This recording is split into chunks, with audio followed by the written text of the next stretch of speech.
எல்லாருடைய ஃபர்ஸ்ட் ஓட்டு போடுறது தான் வந்து அவங்க மனசுல எப்பவுமே நிற்கும். அந்த முதல் ஓட்டு நம்ம போட்டது காங்கிரஸ்காக இருந்தால் அது வந்து உங்களுக்கு தான் அந்த பெருமையை சேரும். ஸோ அதனால எல்லா இளைஞர்களும் வந்து உங்களுடைய ஓட்டு மட்டுமல்ல, உங்களுடைய சார்ந்தவருடைய முதல் ஓட்டு வந்து நம் காங்கிரஸுக்கு போடணும். ஏன் போட வேண்டும் அப்படின்றதுக்கு வந்து ஏற்கனவே சொன்ன மாதிரி பல விஷயங்கள் இருக்கு. இப்போ இருக்கிற அரசு வந்து அவங்களால வந்து சொல்லிக்க தன்மை எதுவுமே இல்லாதனால வந்து நம்ம பண்ணதை வந்து எல்லாம் குறை சொல்லிக்கிட்டே இருக்கிறாங்க.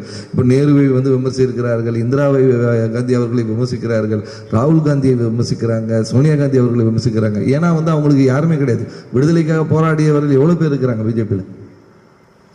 விடுதலை போராட்டம் இருந்த மகாத்மா காந்தி சுட்டுக்கொண்ட டீம் தான் அவங்க. ஸோ நம்ம இதெல்லாமே சிந்திக்கணும். இப்போ வந்து நேரு தவறு பண்ணி விட்டார் என்று வந்து குறை கூறுவதெல்லாம் வந்து அவங்களுடைய பொய் சாக்கு தான் இருக்கும். ஏன்னா வந்து அவங்களுக்கு சொல்வதற்காக எதுவுமே இல்லை என்றது. ஆனால் நம்ம வந்து மனம் தராரும் நமக்கு தெரிஞ்சுக்கணும், வரலாறை தெரிஞ்சுக்கணும், நம்ம தலைவர்கள் என்ன செய்தார்கள் தெரிஞ்சுக்கணும், நம்ம தலைவர்கள் செய்த தியாகங்களை நம்ம தெரிஞ்சுக்கணும், தெரிந்து எல்லாருக்கும் எடுத்து சொல்ல வேண்டும். நம்ம வந்து அவங்களை எதிர்த்து